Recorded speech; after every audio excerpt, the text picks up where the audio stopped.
மாமன்னரை சிறுமைப்படுத்தும் வகையில் எக்ஸ் தளத்தில் பதிவிட்ட 55 வயது ஆடவர் இன்று ஜோஹர் பாரு மஜிஸ்ட்ரேட் நீதிமன்றத்தில் நிறுத்தப்பட்டார்.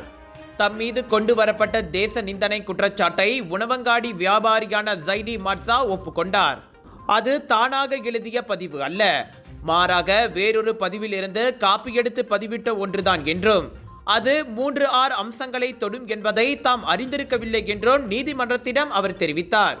இதையடுத்து அவ்வாடவருக்கு 3000 ரிங்கேட் அபராதம் விதிக்கப்பட்டது. அபராதத்தை செலுத்த தவறினால் 6 மாத சிறை தண்டனையை அனுபவிக்க வேண்டும் என நீதிபதி உத்தரவிட்டார். டிசம்பர் 29ஆம் தேதி போடப்பட்ட பதிவுக்காக அந்நபர் டிசம்பர் 30ஆம் தேதி கைதானார். அப்பதிவை வெளியிட பயன்படுத்தப்பட்ட அவரின் கைபேசியும் முன்னதாக பறிமுதல் செய்யப்பட்டது. அவ்வாடவரின் அப்பதிவு நீக்கப்பட்டு அவரின் எக்ஸ் தள கணக்கும் முடக்கப்பட்டு விட்டது குறிப்பிடத்தக்கது. பினாங் கடா பேரா மக்களே, GM Indians பெருமையுடன் வழங்கும் Penang global Bollywood bazaar 8 to 12 ஜனவரி வரை AEON big Seberang Jaya Prai Penang viral food ஃபெஸ்டிவலில் 100க்கும் அதிகமான உணவுகள் திரண்டு வாருங்கள், மகிழ்ந்து போவீர்கள்.